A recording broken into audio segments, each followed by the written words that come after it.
ইয়ারপুর ইউনিয়নে ১ নম্বর ওয়ার্ড কর্তৃক আয়োজিত রাষ্ট্র কাঠামো মেরামতে ৩১ দফা কে কেন্দ্র করে আজকে এই আলোচনা সভার সম্মানিত সভাপতি উপস্থিত আছেন আশুলিয়া থানা, সাভার থানা, সাভার পৌরসভা, বিএনপি তথা অঙ্গ সংগঠনের বিভিন্ন পর্যায়ের নেতৃবৃন্দ। আমি দুঃখিত, সময় স্বল্পতার জন্য অনেক নেতৃবৃন্দের নাম আর পদবি আমি এখানে ঘোষণা করতে পারলাম না।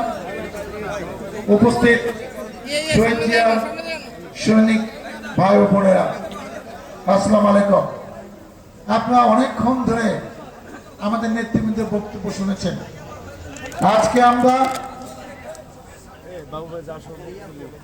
বিএনপি ভারপ্রাপ্ত চেয়ারম্যান জনাব তারেক রহমান কর্তৃক ৩১ দফা, যেটা ৩১শে জুলাই ২০২৩ বাংলাদেশের মানুষের সামনে উপস্থাপন করেছিল, সেইটা নিয়ে অনেকে আলোচনা করেছে। এটা অনেক ৩১টা দফা, সবগুলো বলতে আমরা সময় নষ্ট করবো না, কেন আরো ইম্পর্টেন্ট কিছু কথা আছে যেটা আপনাদের সামনে আমি বলতে চাই। কিন্তু এটা দুইটা কারণে এখানে আমি বলতে চাই। প্রথম হলো যে এখন যে সংস্কার নিয়ে আলোচনা হচ্ছে, আসলে কিছু সংস্কার দরকার। সুষ্ঠু নির্বাচনের জন্য এমন নিয়ম কানুন দরকার যে ইন্ডিয়াতে দেখেন, যে সরকারি ক্ষমতায় আসুক যা ইচ্ছা তাই নির্বাচন করতে পারে না, ওদের একটা নিয়ম আছে।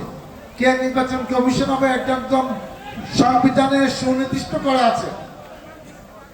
প্রধানমন্ত্রী, রাষ্ট্রপতি ইচ্ছা মতো নির্বাচন কমিশন ঠিক করতে পারে না, সিলেক্ট করতে পারে না। এরকম কিছু বাংলাদেশে হওয়া দরকার। সে দেশের জন্য কাজ করবে, কোনো দলের জন্য, কোনো ব্যক্তির জন্য, কোনো প্রধানমন্ত্রীর জন্য কাজ করবে না, এবং তার নিরাপত্তা দেশ দিবে। সে যখন চলে যাবে সারা জীবন নিরাপত্তা পাবে, যেটা পৃথিবীর সব জাতি আছে। সেই নিয়ম হতে যাচ্ছে। তারপর প্রধানমন্ত্রী 2 বারের বেশি হতে পারবে না, রাষ্ট্রপতির হাতে কিছু ক্ষমতা থাকা দরকার, এবং অনেক কিছু এখানে সবই লেখা আছে। অতএব এটা আসলেও সংস্কার হওয়া দরকার, যেটা কাজ চলছে। আর দ্বিতীয় গুরুত্বপূর্ণ যেটা, আজকে যেটা সংস্কার নিয়ে চিল্লাচিল্লি করছে এই নতুন প্রজন্মের ছাত্ররা, বৈষম্য বিরোধী ছাত্র আন্দোলনের নেতারা, কিন্তু আমাদের নেতা 13 মাস আগে সেটা ঘোষণা করছেন। সেই জন্য আমরা যখন লিফলেট দেই সেখানে লিখে দিই 13 জুলাই 2023 বিএনপি ভারপ্রাপ্ত চেয়ারম্যান তারেক রহমান কর্তৃক জাতির সামনে উপস্থাপিত ৩১ দফা। তার মধ্যে আমাদের নেতা যে কত দূরদর্শী, অনেক আগে এটা চিন্তা করেছেন। আন্দোলন সংগ্রামে পালায়ে থাকতে থাকতে, জেলে থাকতে থাকতে আমাদেরও উপলব্ধি হয়েছে যে আসলে এইটা কোনো নিয়ম না। একটা সভ্য দেশে এইসব প্রধানমন্ত্রী যেভাবে চালাবে সেইভাবে দেশ চলবে, এটা পৃথিবীর কোনো দেশে নাই। অতএব কিছু নিয়মকানুন হওয়া দরকার। সেই সুযোগ এতদিন আসছে, এবং আমাদের প্রিয় নেতা ভারপ্রাপ্ত চেয়ারম্যান তারেক রহমান এটা অনেক আগে চিন্তা করেছিলেন। অতএব তারা যেন একক কৃতিত্ব না নেয় যে এটা আমাদের ফর্মুলা, আমাদের চিন্তা ভাবনা না, এটা বিএনপিও চিন্তা করছে, সেটা তো জাতির সামনে উপস্থাপিত হয়েছে। অতএব সেটা আপনাদের লিফলেট আকারে দেওয়া হয়েছে। আমরা সামনে আমরা আরো এইসব বিভিন্ন দোকানে, বিভিন্ন বাড়িতে বাড়িতে আমরা দেওয়ার সেই সব কর্মসূচি করছি। আরেকটি কথা অনেক নেতা বলার চেষ্টা করছেন, এটা জবাব আমাকে না দিলে তো আমাকে অপরাধী মনে হবে। সেটা হলো যে আওয়ামী লীগের দোষটা অনেকে গা বাঁচানোর জন্য তলে তলে কিংবা নেপথ্যে বিএনপিতে আস্তে আস্তে চলে আসতেছে। এখানেও অনেকে চলে আসছে, কে জানে স্টেজেও 2-4 জন আছে কিনা, পিছনে এত লোক আমি চিনি না। কিন্তু এই লোকগুলাকে আনতেছে কারা? পাড়ার নেতা, গ্রামের নেতা, ওয়ার্ডের নেতা, কি ইউনিয়ন নেতা। এরা তো আমার কাছে আসে না, আমি তো চিনি না। আপনারা তাকে নেন কেন? আমি আজকে ঘোষণা দিয়ে যাচ্ছি, ওয়ার্ডের নেতা যদি এরকম কাজ করে, ইউনিয়ন কমিটির সবাই যারা আছে আমার হাত দিয়ে তারা সভাপতি সেক্রেটারি হয়েছে, তাকে প্রথমে শোকজ করবেন যে তুমি আওয়ামী লীগের লোকগুলোকে শেল্টার দিচ্ছ, অবিলম্বে এই ব্যাপারে যদি তুমি যথাযথ পদক্ষেপ না নাও, ওয়ার্ডের পক্ষ থেকে তোমাকে ভবিষ্যতে ইউনিয়ন থেকে বহিষ্কার করা হবে। আপনারা দেখবেন ওয়ার্ড দিয়ে দিবে, ইউনিয়ন দিয়ে দিবে, ইউনিয়নের নেতারা করলে থানার নেতারা সেই সিদ্ধান্ত নিবে। আমার কাছে কেউ আসে না। ওই যে বিপ্লব যে কথা বলছে, আমাদের আশেপাশে তো নাই। আপনাদের আশেপাশে। কেন রে বাবা, ওগো বুদ্ধি নিয়ে তুই চলস কেন? ওগো নামে তো অনেক বদনাম আছে, মামলাও আছে। ওগো কারণে এলাকাটা শেষ হয়ে গেছে, ধ্বংস হয়ে গেছে। এতদিন পরে তোরা ওগো বুদ্ধি নিয়ে চলো, ধকে আছে। আমরা শান্তিতে থাকতে চাই, জনগণকে শান্তি দিতে চাই।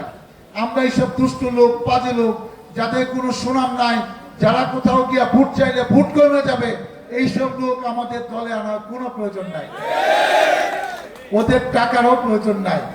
দল ক্ষমতা আসলে আমরা সুযোগ সুবিধা দেব, তখন আপনাদের যে কষ্ট, আমাদের যে কষ্ট, ওগুলা থাকবে না। একটু কষ্ট করেন, একটু কষ্ট করেন, সামনে আরো সুদিন আছে, তখন এইসব কোনো সমস্যা থাকবে না। ওদের টাকা পয়সা নিয়ে, ওদের আজাইলা লোকজন নিয়ে আপনার দল ভারী করেন না, দলের ক্ষতি করেন না, জনগণের ক্ষতি করেন না। এই জনগণ এতদিন ভোট দিতে পারে নাই, অপেক্ষা করতেছে সামনে শান্তিপূর্ণ ভোট হবে, সুষ্ঠু ভোট হবে। সেখানে ভোটে বিএনপি প্রার্থীকে সব জায়গায় তারা জয়যুক্ত করবে, এই শপথ নিয়ে তারা বসে আছে। অতএব তাদের মনে, তাদের হাতে ঘা দিয়েন না। আমি মনে করি আমরা যদি 15 বছর, 16 বছর, 17 বছর কষ্ট করতে পারি, এখানে এমন কোন নেতা নাই যার নামে একটি মামলা নাই, এমন কেউ নাই যার দিয়ে একবার জেলে যেতে হয় নাই। আর কটা দিন কষ্ট করেন, ওগো বুদ্ধিও লাগবে না, ওগো টাকাও লাগবে না, ওদের লুক বলও লাগবে না। আমরা সবকিছু আমাদের আছে, সুযোগ সুবিধা মতো আপনারা সেটা দেখতে পাবেন। আর একটা কথা বলি, আজকে 5ই আগস্টের পরে দেশের প্রেক্ষাপট একটি ভিন্ন। কি ভিন্ন সেটা জানেন, সেটা আমি বলতে চাই না।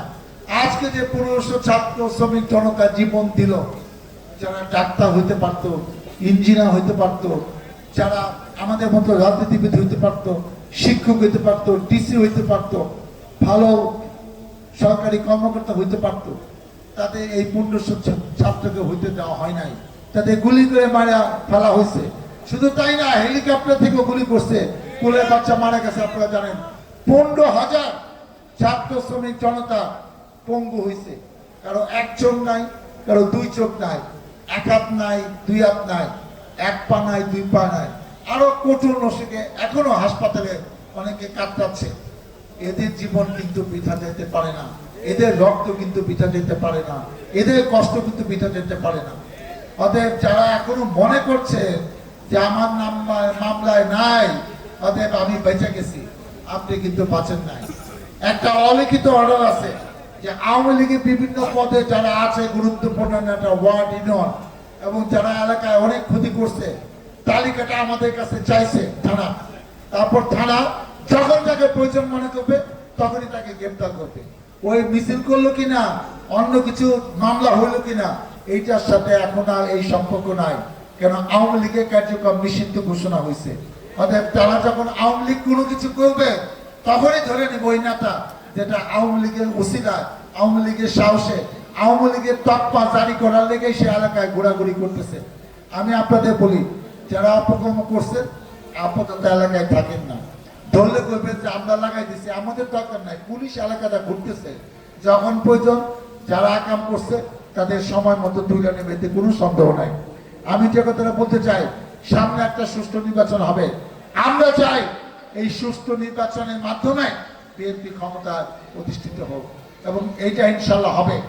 আজকে আপনারা যারা আওয়ামী লীগের দোষরদের শেল্টার দিচ্ছেন, আপনাদের একবারও মনে হয় না যে আমাদের প্রিয় নেত্রী দেশনেত্রী বেগম খালেদা জিয়া কে একটা মিথ্যা মামলা দিছিল, সে মিথ্যা মামলা সে সারেন্ডার করছিল, তাকে 5 বছর পরবর্তীতে সে ব্যাপারে 10 বছর করছিল, এবং 2 বছর তাকে জেলখানায় থাকতে হয়েছিল। আপনারা এইসব লোকেরা তখন খালেদা জিয়াকে যখন জেলখানায় নিয়ে যায়, অনেকে অনেক জায়গায় মিছিল করছে আওয়ামী লীগের দোষরা, আমরা কি সেটা ভুলে গেছি? সেগুলা কি ফেসবুকে ছবি নাই? আমাদের তারেক রহমানের নামে যে মিথ্যা মামলা হয়েছে, সাজানো গোছানো রায় দিয়ে তাদের যাবজ্জীবন 10 বছর 15 বছর জেল দিছে, তখন আপনারা মিছিল করছেন, মনে করছেন সেই সব ছবি নাই। এইসব দেখলে আমাদেরও কষ্ট লাগবে। আর যাদের ভরসায় আমরা দল করি, দলে একটা পদ আছে, দলে একটা ক্ষুদ্র কর্মী এসে কাজ করি, আমাদেরও তো বিবেক আছে। অর্থাৎ এই কাজ কিন্তু যা করছেন আজকের থেকে, এই ব্যাপারে কিন্তু আমরা আজকে 1 নম্বর ওয়ার্ড জামগড়াতে ঘোষণা দিয়ে গেলাম, আওয়ামী লীগের দোষতে আমরা কোনো ছাড় দেব না। এখন থেকে নতুন অভিযান শুরু হবে। এবং একটা কথা আপনাদের মাথায় রাখতে হবে, আমাদের আপনারাও জনগণও চাচ্ছে বিএনপি ক্ষমতায় এসে যে অপকর্মগুলো করছে সেটা যেন আর না হয়। আজকে জনগণ যেটা আশা করছে সেটা যদি এখনো হয়, তাহলে এই 1500 ছাত্র 15,000 ছাত্র শ্রমিক জমিতে আহত হইলে আমরা জেল খাটলাম, আমরা এখনো কোর্টে যাই মামলা হাজিরা দিতে, এই লক্ষ লক্ষ কোটি কোটি মানুষের সমস্ত পরিশ্রম বিটা এটা হইতে পারে না। চাঁদাবাজি বন্ধ করতে হবে। এখানে যারা মাদক মুক্ত সন্ত্রাস চাঁদাবাজি যারা করছে, অনেকের নাম বলে নাই, আমাকে বলছে ভাই আপনি আমার কাছে অনেকগুলা নাম দিছে, এতগুলা নাম আমি বলতে পারবো না, কিন্তু দুই একজন যাদের নেতৃত্বে বলছে যে ভাই আগে আওয়ামী লীগের সময় যাদের কাছে অস্ত্র ছিল, এখানে একটা টিম ছিল, তারা বিভিন্ন হাট বাজার ফুটপাত থেকে চাঁদাবাজি করত, তারা আবার সংগঠিত হয়েছে এবং তারা চাঁদাবাজি করতেছে, অনেককে ধরে নিয়ে জিম্মি করতেছে, জিম্মি করে তার কাছ থেকে টাকা নিয়ে ছেড়ে যাচ্ছে, মেয়েদের গয়নাঘাটে নিয়ে যাচ্ছে, গার্মেন্টসে প্রথম দিকে যারা টাকা পায় কিছু টাকা পকেটে থেকে সেইটা চিন্তা করে নিয়ে যাচ্ছে। এটা ইয়ে করে অন্য জায়গায় হচ্ছে না, 1 নম্বর ওয়ার্ডে বেশি হচ্ছে, এটা আমরা জানি। আমরা এটার জন্য এই প্রয়োজনীয় ব্যবস্থা নিব, মানববন্ধন করব। আমরা এই যাদের কাছ থেকে চাঁদা নেওয়া আছে এইসব ফুটপাত এই দোকান মালিক সমিতি নিয়ে আমরা বসবো, জামগড়া ভিতরে আমরা সকালে মিটিং করব। আমার কাছে 2-1টা নাম করছে যারা বিএনপির নাম ভাঙা। বকুল ভূঁইয়া কবে বিএনপি করছে? আমি তো জানি না বকুল ভূঁইয়া কবে বিএনপি করছে। বকুল ভূঁইয়া এখন তাকে সহযোগিতা কে? শরীফ চৌধুরী। শরীফ চৌধুরী কবে বিএনপি করছে? এদেরকে আজকে অবিলম্বে গ্রেপ্তার করতে হবে। আমি জানি থানা ব্যবস্থা নিচ্ছে, কয়েকদিন পর ঘেরাও করে, এদের নাকি অনেকগুলো আস্তানা। জনগণ যখন সব আস্তানা খুঁজা বার করবে তখন কিন্তু পলানোর জায়গা থাকবে না। আপনি 5-7টা পিস্তল নিয়ে একটা গ্রুপ বানাইছেন, আর আপনি যাকে ইচ্ছে তার কাছ থেকে চাঁদা নিবেন। আর ডাক্তার সালাউদ্দিন দেওয়ান মোহাম্মদ মঈনুদ্দিন বিপ্লব যে এলাকায় যা বাবা 25 বছর চেয়ারম্যান ছিল, বিপ্লব এখানে 13 বছর চেয়ারম্যানই করছে, সে 2-3 বছর ভাইস চেয়ারম্যান ছিল। ডাক্তার সালাউদ্দিন 10 বছর এমপি ছিল। তার এলাকায় চাঁদাবাজি করবে, আমরা বসে বসে হজম করবো, আর জনগণ মনে করবে যে এইসব চাঁদাবাজি সন্ত্রাসী কর্মকাণ্ডের সাথে আমি কিংবা আমাদের অনেক কাছের লোক জড়িত, আমরা এইসব ভাগ পাই। আজকের থেকে এইসব হবে না, আমরাও মাঠে নামবো। কয়েকদিন পরে আপনারা দেখতে পাবেন, আপনারা সক্রিয় হন, ক্ষতিগ্রস্ত আপনারা হচ্ছেন, প্রতিবাদ আপনাদের আগে করতে হবে। আমরা আপনাদের পাশে আছি। কয়টা প্রোগ্রাম করতে হবে, কয়টা মিটিং করতে হবে আমাকে বলেন। জামগড়ে দরকার হলে 10টা মিটিং করবো 2 মাসে, আমি আপনাদের কথা দিচ্ছি। কোন সন্ত্রাসী চাঁদাবাজির জায়গা জামগড়া মাটিতে হবে না। বিএনপির সাথে তো বসতে ওঠেন না, আপনারা ঐক্যবদ্ধ থাকেন। আমরা ভোটের মাধ্যমে ক্ষমতায় আসতে চাই। কোন পিস্তল থেকে আওয়ামী লীগ যেটা করছে, এই ভোট আমার দরকার নাই, এই সন্ত্রাসী চাঁদাবাজি আমার প্রয়োজন নাই, এই টাকাও আমার প্রয়োজন নাই। আর বাবা কিছু জমি জমা রেখে গেছে, যে কদিন বাজে ইনশাল্লাহ চলতে পারবো, অন্য কোনো আদায়টা টাকা আমার প্রয়োজন নাই। আপনাদেরকে আমি অনুরোধ করে গেলাম, নিজেদের সমস্যার কথা নিজেরা ঐক্যবদ্ধ হন। পাড়ায় পাড়ায় মহল্লায় আইন শৃঙ্খলা কমিটি করেন। যদি বলেন যে ওসি কে নিয়ে এসে এলাকায় মিটিং করতে হবে, আমি কথা দিলাম ওসি কে নিয়ে এসে আপনাদের এলাকায় আমরা মিটিং করবো, তালিকা আমরা ওসির কাছে দিয়ে দিব। আমার কাছে এখন পর্যন্ত 15 জনের তালিকা আছে, আমি এগুলো দিয়ে দিব। কিন্তু আপনারা এরা কোথায় থাকে, কি করে আমাদের কাছে জানান। আমি দায়িত্ব নিলাম, ঈদের আগে ম্যাক্সিমাম যে এলাকায় আসবে তাদেরকে গ্রেপ্তার করা হবে। এইসব সন্ত্রাসী চাঁদাবাজ কারোর সাথে, কোনো চাঁদাবাজের সাথে এলাকা মানুষের জন্য সম্পর্ক না থাকে, এবং আমরাও কেউ যেন তাদেরকে প্রশ্রয় না দেয়। আপনারা ভালো থাকেন। এই জামগড়া একসময় শান্তিপ্রিয় ছিল, এই জামগড়াকে সন্ত্রাস চাঁদাবাদী এলাকা কে বানাইলো, তাদের বিচার এখন হওয়ার সময় হয়েছে। আর প্রশ্রয় আপনারা কেউ দিয়েন না ভুলে ভয়ে। আমরা আপনাদের পাশে আছি, ইনশাল্লাহ আপনাদেরকে সাথে নিয়ে এই চাঁদাবাজ সন্ত্রাসীদের সমুচীন জবাব দেওয়া হবে। এই কথা দিয়ে ইনশাল্লাহ আগামীতে আমাদের প্রিয় নেতা তারেক রহমান 2-1 মাসের মধ্যে দেশে চলে আসবে, এরকম আমরা অনুভব করছি। তখন আমরা ঐক্যবদ্ধভাবে যা যা করা দরকার ইনশাল্লাহ আপনাদের সাথে নিয়ে করবো। পরিশেষে আমরা চাই এই সরকারের পুতুদয় হোক। তারা এখন পর্যন্ত নির্বাচনে জোটব্যাংক চায় নাই, তা আপনাদের দায়িত্ব দেওয়া হয়েছে। ন্যূনতম কিছু সংস্কার করে আমরা চাই ডিসেম্বরের মধ্যে জাতীয় সংসদ নির্বাচন দিবেন।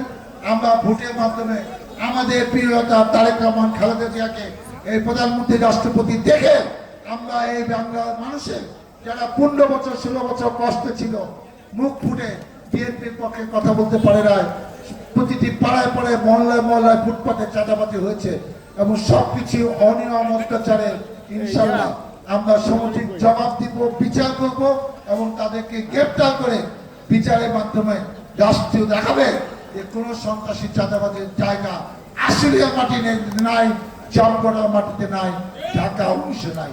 সবাইকে অনেক ধন্যবাদ। আল্লাহ হাফেজ। বাংলাদেশ জিন্দাবাদ। শহীদ জিয়া হক, খালেদা জিয়া জিন্দাবাদ, তারেক রহমান জিন্দাবাদ। আল্লাহ হাফেজ। ধন্যবাদ জানাচ্ছি আজকের অনুষ্ঠানের প্রধান অতিথিকে ডাক্তার জওয়ান মোহাম্মদ ভাইকে সুন্দর বক্তব্য উপস্থাপন করার জন্য। সভাপতির অনেক অনুমতি